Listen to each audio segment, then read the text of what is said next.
আসসালামু আলাইকুম প্রিয় বন্ধুরা। আজকে আবার টাইগার মুরগি রিভিউ নিয়ে আপনাদের সামনে হাজির হলাম একটি এসএমএস দেওয়ার জন্য। মূলত এই এসএমএসটা খুবই গুরুত্বপূর্ণ, অর্থাৎ যারা এরকম খামার রয়েছে অথবা যারা লালন পালন করে থাকেন শখের বশে, তাদের জন্য এই টিপসটা খুবই গুরুত্বপূর্ণ হবে। অর্থাৎ মূলত বাস্তব পরীক্ষা থেকেই আমি এই নিউজটা আপনাদেরকে দিব। মূলত এই মুরগিগুলো খুবই শক্তিশালী হয়ে থাকে মূলত, কিন্তু শক্তিশালী হওয়ার পরেও কিন্তু এরা খুবই হালকা। কেননা একটু যদি 19-20 হয়ে যায় তাহলে কিন্তু সর্বনাশ হয়ে যেতে পারে। এটা কিন্তু মূলত যে এসএমএসটা দেওয়ার জন্য আমি আপনাদের সাথে যুক্ত হলাম, সেটি হচ্ছে এরা কিন্তু গরম সহ্য করতে পারে না একদম। যদি মাত্রা অতিরিক্ত গরম থেকে থাকে তাহলে কিন্তু এরা মুহূর্তের মধ্যেই, অর্থাৎ শরীর যে হিট রয়েছে সেটি কিন্তু বেড়ে যায় এবং তারা, অর্থাৎ যে পাখনা রয়েছে দুই পাশের, এই পাখাগুলো কিন্তু তারা নেমে দেয়। এটি মূলত স্বাভাবিক লক্ষণ হলেও যদি একটু দীর্ঘক্ষণ এই অবস্থায় থাকে তাহলে কিন্তু সমস্যার সম্মুখীন হওয়া সম্ভাবনাই বেশি। কেননা যদি আপনার অর্থাৎ যে শেড রয়েছে সেখানে যদি পর্যাপ্ত পরিমাণ আলো বাতাস প্রবেশ না করে অথবা আলো বাতাস প্রবেশ করতে যদি বাধাগ্রস্ত হয় তাহলে কিন্তু আপনার মুরগিগুলো অর্থাৎ বড় হবে না এবং ওজন দিবে না। সব সময় ক্লান্তি ভাব নিয়ে থাকবে এবং হাঁ করে থাকবে, হাঁ করে নিঃশ্বাস নেবে এবং মুরগিগুলো অর্থাৎ ঝিকুনি দিবে এবং দুপাশে যে পাখা রয়েছে এগুলো কিন্তু নেমে দিবে।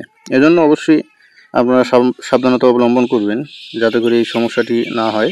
অর্থাৎ যদি বিদ্যুৎ যায়, কারেন্ট যদি চলে যায়, তারপরেও কিন্তু যদি চার্জার ফ্যান থেকে থাকে সেগুলো অন করার চেষ্টা করবেন।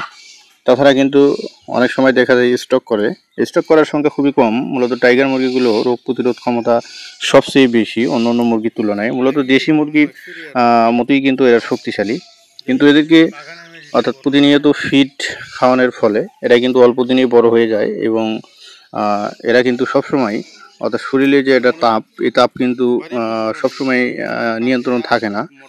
অর্থাৎ কখনো বেড়ে যায় কখনো কমে যায়। যখন মাত্রা অতিরিক্ত তাপ হয় তখন কিন্তু এদের অর্থাৎ শরীরের যে তাপমাত্রা রয়েছে সেটা কিন্তু বেড়ে যাওয়ার ফলে তারা কিন্তু আপনার অল্প দিয়ে হাঁপিয়ে যায়, অর্থাৎ ক্লান্তি ভাব অনুভব করে এবং হাঁ করে নিঃশ্বাস নেয় এবং পাখনা নেমে দিয়ে থাকে। আপনারা দেখতে পাচ্ছেন এই সময় কিন্তু আমার এখানে ছিল না, বিদ্যুৎ ছিল না, এজন্য ফ্যান না চলার কারণে কিন্তু লক্ষ্য করতেছেন, দেখেন এই যে পাখনা নেমে দিয়েছে এবং হাঁ করে নিঃশ্বাস নিচ্ছে এবং শুধু পানি খেয়ে যাচ্ছে অনবরত। তো মূলত এটাই হলো আজকের এসএমএস। আজকের ভিডিওর মাধ্যমে এটাই আমি আপনাদের নিউজ দিলাম যে যদি আপনাদের এরকম সমস্যার সম্মুখীন হন তাহলে সমাধানের উপায় যথাসম্ভব ফ্যানের ব্যবস্থা করা এবং লেবুর পানি অর্থাৎ খেতে দেওয়া, অথবা ওর স্যালাইন যে রয়েছে, ওর স্যালাইন, এসএমসির ওর স্যালাইন খাওয়াতে হয়। আর ধন্যবাদ সবাইকে আমাদের ভিডিওটি সম্পূর্ণ দেখার জন্য। পরবর্তী ভিডিও দেখার আমন্ত্রণ জানিয়ে আজকের ভিডিও থেকে বিদায় নিচ্ছি। ততক্ষণ পর্যন্ত ভালো থাকবেন, সুস্থ থাকবেন এবং আপনার মূল্যবান মতামত, পরামর্শ অথবা যে কোনো প্রশ্নের জন্য আমাদের কমেন্ট বক্সে লিখতে পারেন। ধন্যবাদ। আসসালামু আলাইকুম ওয়া রাহমাতুল্লাহ।